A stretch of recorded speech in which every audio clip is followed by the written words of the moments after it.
80 years ago, Britain was on the cusp of a Second World War. During the 30s, it was clear that the Germans were launching a major rearmament programme, and so the RAF had to respond. New airfields were built across the country, from Cornwall to the Highlands of Scotland. But after the war, many of them became surplus to requirements. Others thrived well into the Cold War. These are their stories.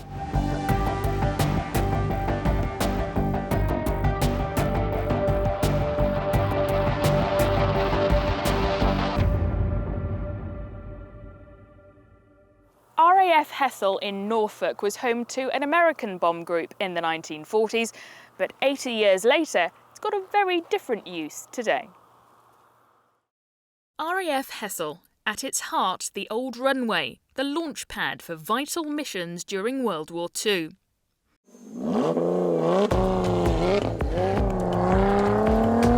But today they launch a different kind of fast-moving technology. The original runway is now part of the test track for Lotus sports cars. More than 70 years ago, hundreds of planes took off from here, and now hundreds of cars are tested on this track every year.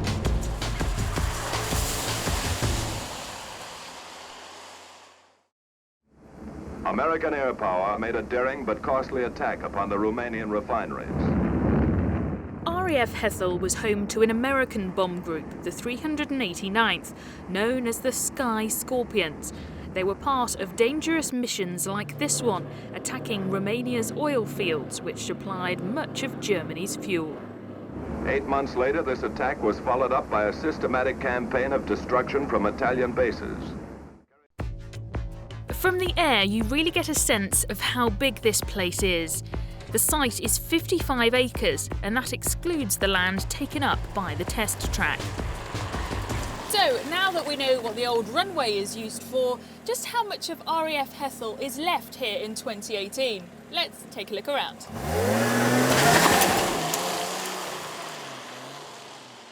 Next to the racetrack is the original control tower. Back in the 1940s, it was a key hub for the base. Now it's been refurbished and lives on as the company's driving academy, fondly referred to as the clubhouse. So what about the old hangars? Just yards from the former runway, the buildings that used to house warplanes are still in use. And while they might look similar outside, they couldn't be more different inside. Around 2,000 vehicles are built by hand here each year. The founder of the company, the legendary engineer Colin Chapman, was an ex-RAF pilot. It's easy to see why he was so keen to get his hands on the base. He knew there were a number of air bases in East Anglia which were needing to be repurposed for other activities. At the time, Lotus was based in North London and had outgrew its facilities. So in 1966, we moved to here, to Hethel. Having all the facilities and the buildings already there when we moved here meant that we were able to quickly start assembling cars and designing cars in the former hangars. I think the people who would have worked at this Air Force base during the war would actually be very interested in what we're doing with it now. Back at the track, one of the experts shows us how it's done. But then RAF Hethel has always played host to those who weren't afraid to take a risk or two.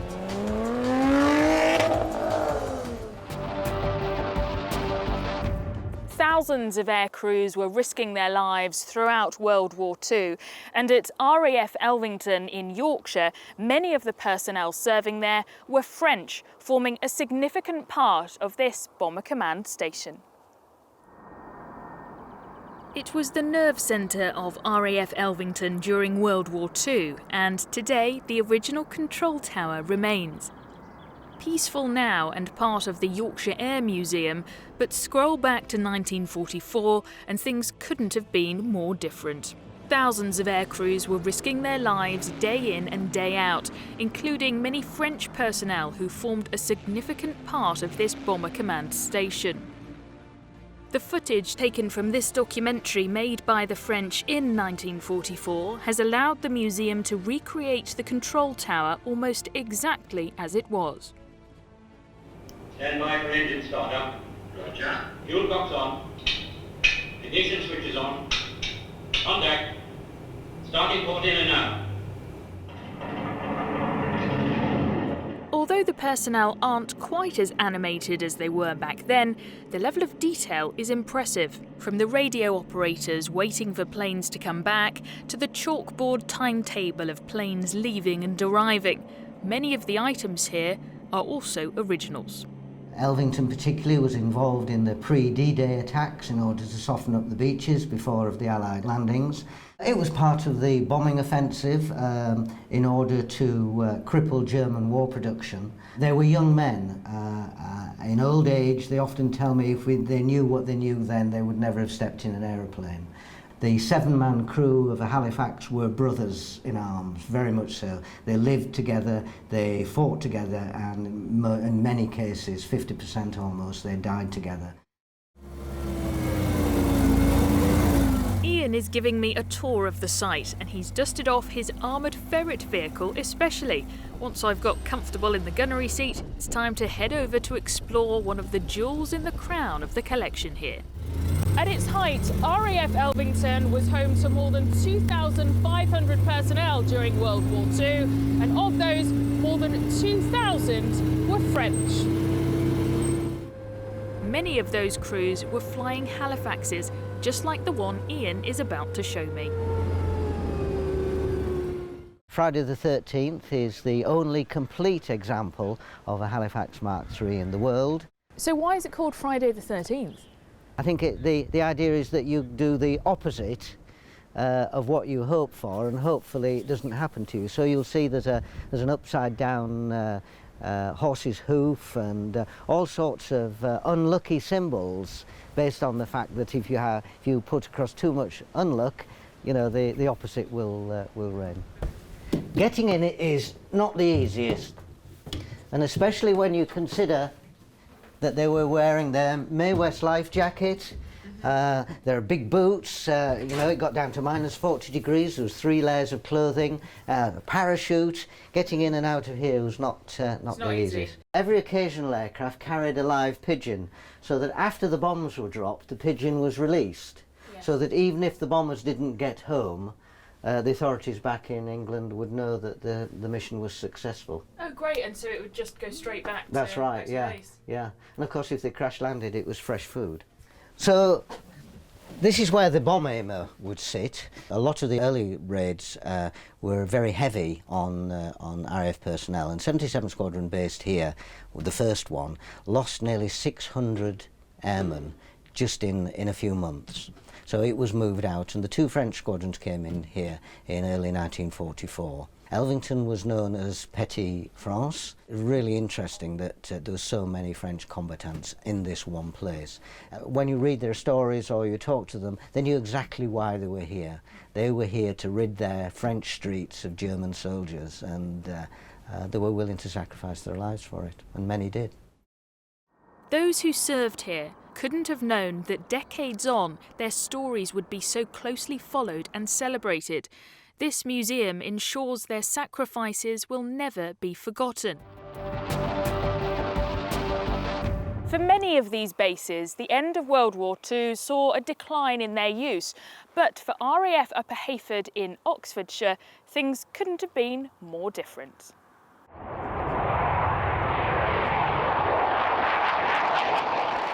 RAF Upper Heyford during the Cold War, where NATO aircraft of different types and nationalities were a familiar sight.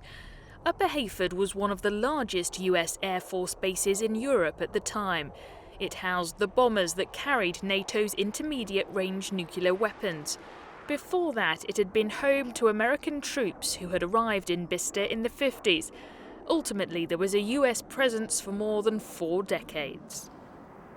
Today, parts of the site are protected as scheduled monuments. It's one of the oldest bases in the world, more than 100 years of history. And despite the secrecy surrounding it, movie producers were granted special access to use it as a location for the Bond film Octopussy in the 1980s. So, given its links to 007, we thought we'd explore James Bond style. My wingman for the day is Don Todd. He's been running tours of the site for the last 2 decades. This is one of a number of cars used for driving experiences on this private site, away from public roads. The old base is more than 1,000 acres. There's so much to explore, and the first stop is a real treat. Any echo? Some door. What we got there? Oh, it's really dark in here. Gosh, well, listen to the echo.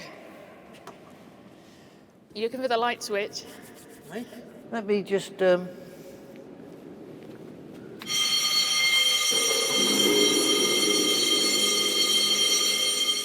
Don is opening up one of the aircraft shelters.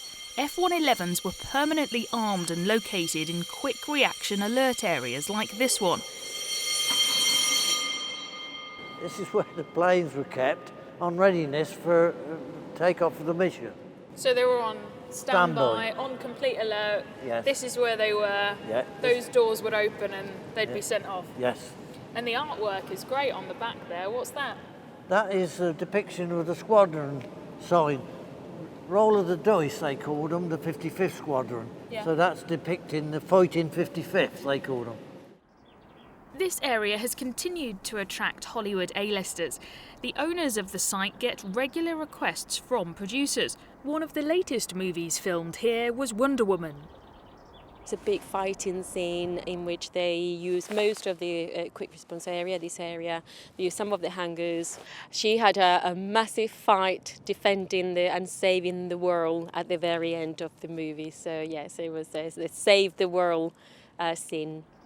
You can see why movie producers love this place. It feels like stepping back in time. It was once completely off limits, and for those with only the highest security clearance. But today, the old command centre is completely abandoned. Okay, you do the honours. During the Cold War, NATO began to improve the strength of aircraft shelters and battle command centres to ensure survival in the event of a Soviet strike, so that they would be able to mount a counterattack. And Don has got us special access to a part of the site that's rarely opened back up, the War Readiness Complex, complete with special decontamination areas for if there was a chemical attack. Take everything off, take it and put it in this sealed bin here. The next port of call is a shower. So this is the War Readiness Room, the nerve centre of the base here during the Cold War. And you can just imagine, can't you, this room being full and all these phones being manned. The details on the walls tell us about where the aircraft were. They were always on high alert. And rumour has it that many of these phones had a direct line to the Pentagon and even the White House.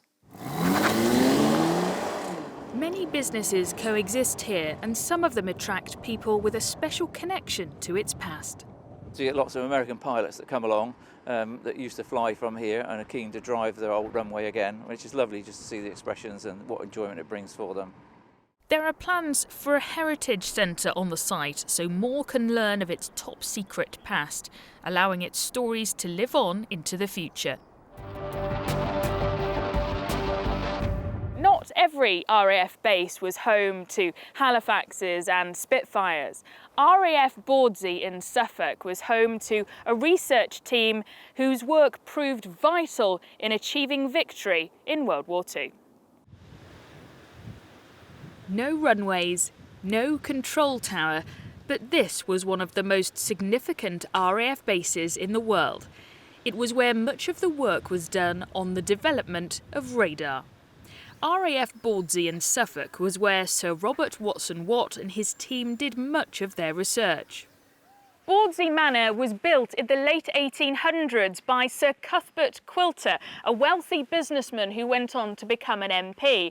But he sold this entire site to the MOD in 1936. That's when the first research teams working on the development of radar arrived. And then it officially became RAF Bawdsey. A team of experts have now transformed part of the old base into a museum dedicated to explaining the history of radar and what led up to it. In the 30s, pressure was building on the government about how to deal with the Luftwaffe.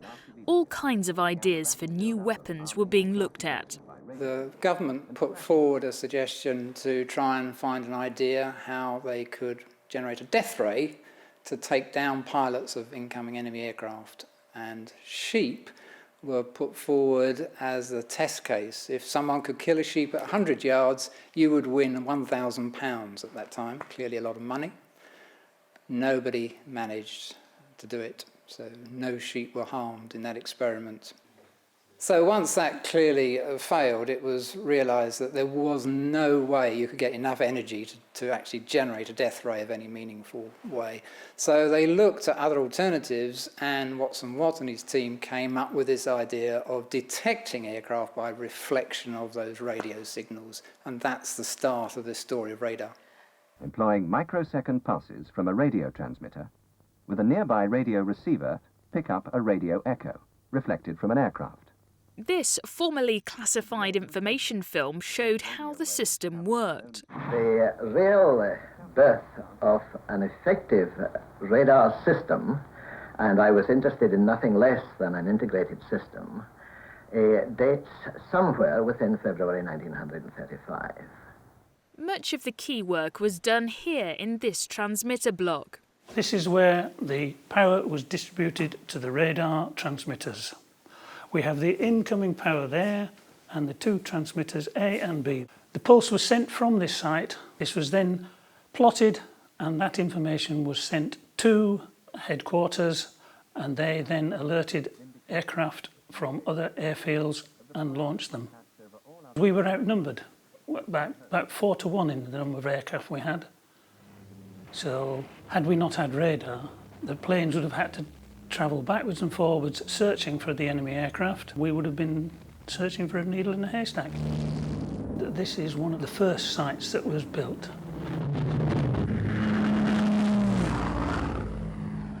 If that decision hadn't have been made... Dare I do it? Bitte schön. Sprechen Sie Deutsch? You think it's that crucial? You Oh, think yes. that the Germans would have won the war? Yes. Definitely. Nearby is a slightly less grand house with a secret to tell. It was built to look like a farmhouse, but beneath was a secret bunker used during the Cold War. Roger worked there during that period and is keen to show me where the Bloodhound missile systems that he worked on stood guard. So this, what we're standing on right now, was one of the launch pads? It is, yes. The launcher was fastened down here and the missiles were then loaded onto it, ready to fire. And should the command be given by the launch control post, they would then fire the missile. Were you always quite tense and on alert, ready for something that may or may not happen? It must have been a bit frustrating. At times it was frustrating. You were called in at the middle of the night on exercises, pretending that somebody was going to attack, and you had to get everything running, everything had to be perfect, and you stayed on alert throughout the night. And all of this, completely secret. What was it like not being able to talk about your day job? Just didn't talk, didn't say a word. Oh yes, no, I worked there. Oh, what do you do? Sorry, can't say. Back at Bawdsey Manor, social life for the Cold War troops like Roger was back here. It was the officers' mess. The main dining room for formal nights. We had.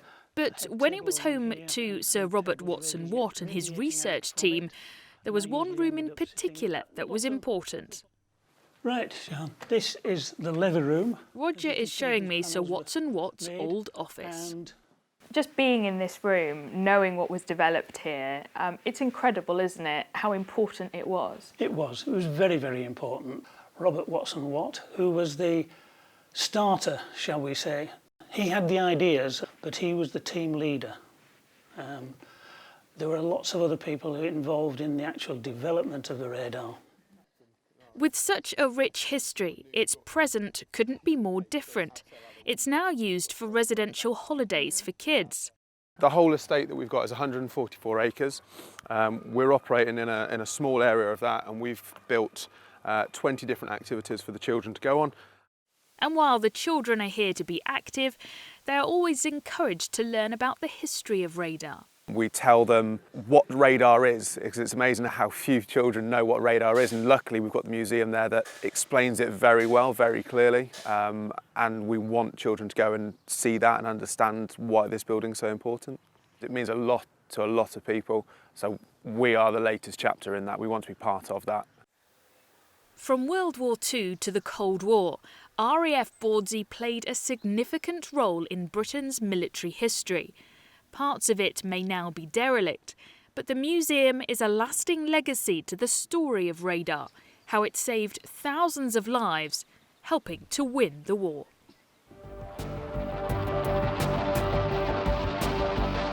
It once played its part in the fight against fascism, but today this former RAF base is now playing its part in the fight against climate change. Welcome to the old RAF Lisset. Today it's a wind farm. Its mission today is to fight climate change, but this wind farm in Yorkshire was once at the forefront in the fight against fascism. RAF Lisset was built during World War II and was home to 158 Squadron, Bomber Command. 851 lost their lives.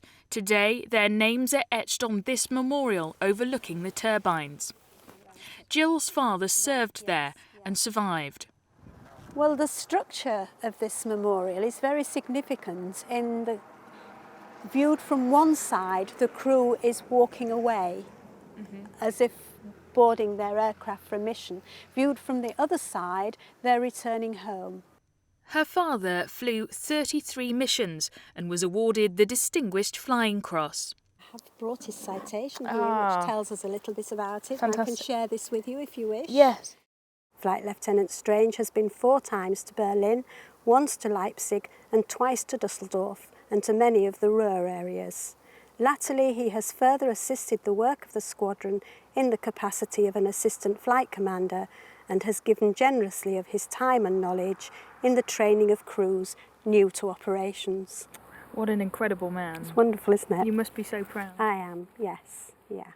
So I have brought along just one thing from the plane that my father used to look through, and this is a piece of perspex from what I would call the windscreen area of a Halifax that crashed in a little village outside Paris called Imonce with the loss of all but 1 lives. And many years later, my father and his navigator were invited to go to a ceremony to mark this.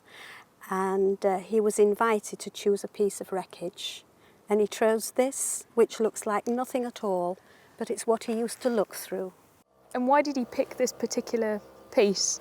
He chose that piece out of the wreckage to bring home with him because he said that that represented the many hours he spent looking through it. Where did he keep it? Did he put it on display? Oh no, it wasn't on display. I think it was just in a drawer. And similarly with his medals, because he was awarded a DFC at the end of his tour, and his medals were kept at the bottom of his sock drawer, and you know, they came out once a year for the reunion, kept in his pocket until he had to put them on and then put back in his pocket. The 7 men in the memorial represent a Bomber Command crew. Next to it, their badge, which has 7 links, reinforcing their motto, strength in unity. Every person in a crew representing a link, being just as important as the other. They also symbolise the unity of the nation at a really tough time when everybody had to stand close together. They were only together for 10 months, but gosh, the bonds they made between them were incredible. You can't tell from a distance, but when you look up close, the turbines each have something unique. They all contain individual tributes to Lisset's past. 11 of the 12 turbines have the names of World War II planes that flew from there. Russell Hill from Ventient Energy, who run the wind farm, is taking me on a tour. I want to learn more about their individual stories, and one in particular has caught my eye. So if you have a look around the side here, you'll see that this is where the name Friday the 13th appears. It's the same on all of the turbines throughout the wind farm, named after each of the bombers, as I say, with the exception of one of the turbines. And this was the original aircraft, which completed 128 operations with 158 Squadron. It defied the odds and survived the war, and this replica is now on display at the Yorkshire Air Museum. For Russell, he has his own connection to this place.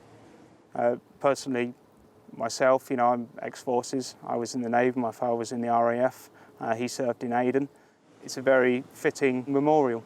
We're quite close to an operational airbase. A couple of times a day, you'll get a couple of fighter jets up here flying around the wind farm, generally chasing each other, having a bit of fun, burning off fuel, maybe returning from an operation. Occasionally they've dipped their wings. I've noticed them do that, and it's almost insignificant to what's happened here in the past. Perhaps they're paying tribute. This turbine is very different to all of the others. That's because instead of the name of an aircraft on it, it has the names of 6 ground crew that were tragically killed back in 1943. That's because this used to be a bomb dump. 7 people were working here, and all of a sudden a £1,000 bomb went off, and it tells us here that remarkably 1 man survived, Aircraftman 1 Daniel Owen. He was an armament assistant. It says his clothes were blown from his body, but he walked away without any injuries. There are 12 turbines on the wind farm, and they produce enough energy to power around 18,000 homes. But this site has another use as well. The former base isn't just a wind farm in 2018, it's also part of a working farm, and the old runway is used to store equipment and materials. That beyond there is where the turbines are, and you can just see them on a clear day just going around the tips. A few minutes up the road and I'm meeting the farmer who owns the whole site. It's been in Jim's family for generations. They had to hand part of it over during the war in 1943 so it could become RAF Licit. Now it's back in their hands.